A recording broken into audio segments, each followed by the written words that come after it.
തന്നെ വിളവ് തിന്നുക എന്ന് കേട്ടിട്ടില്ലേ? അത്തരത്തിലൊരു വാർത്തയാണ് ഡൽഹിയിൽ നിന്ന് വരുന്നത്. ട്രെയിനിൽ സുരക്ഷയ്ക്കായി ഏർപ്പെടുത്തിയ പോലീസുകാരൻ ഉറങ്ങിക്കിടക്കുകയായിരുന്ന സ്ത്രീയോട് അപമര്യാദയായി പെരുമാറി. പിടിക്കപ്പെട്ടപ്പോൾ നാണം കെട്ട് മാപ്പും പറഞ്ഞു. ദൃശ്യങ്ങൾ പ്രചരിച്ചതോടെ പോലീസുകാരനെ സസ്പെൻഡ് ചെയ്തു.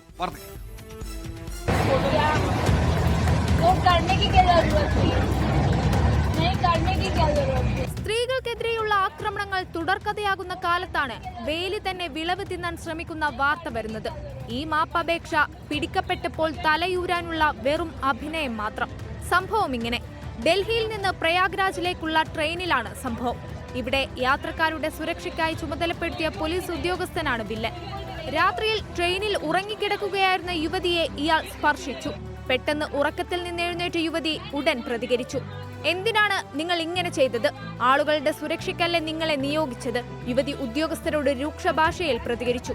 ഇതോടെ ട്രെയിനിലെ മറ്റ് യാത്രക്കാരും രംഗത്തെത്തി. ഇതോടെ ഭയന്ന് വിറച്ച ഉദ്യോഗസ്ഥൻ ഗത്യന്തരമില്ലാതെ കുറ്റം ഏറ്റുപറഞ്ഞ് മാപ്പു പറഞ്ഞു. പരാതിപ്പെടരുതെന്നും തന്റെ ജോലി പോകുമെന്നും ഉദ്യോഗസ്ഥൻ പറഞ്ഞു. ഈ മാപ്പപേക്ഷ കൃത്യമായി യുവതി മൊബൈലിൽ പകർത്തുകയായിരുന്നു. ദൃശ്യങ്ങൾ പ്രചരിക്കുകയും ചെയ്തു. ട്രെയിനിൽ നിന്ന് തന്നെ യുവതി റെയിൽവേ ഹെൽപ്പ് ലൈൻ നമ്പറിൽ വിളിച്ച് പരാതിപ്പെട്ടു. തെളിവിനായി ദൃശ്യങ്ങളും നൽകി. ഇതിന് പിന്നാലെയാണ് സസ്പെൻഷൻ. അറസ്റ്റ് അടക്കമുള്ള നടപടികളും പുറത്തു വരുന്നുണ്ട്. എന്തായാലും ട്രെയിനിലെ സുരക്ഷയെ സംബന്ധിച്ച ചർച്ചകൾ സജീവമാവുകയാണ്. 24 ഡൽഹി.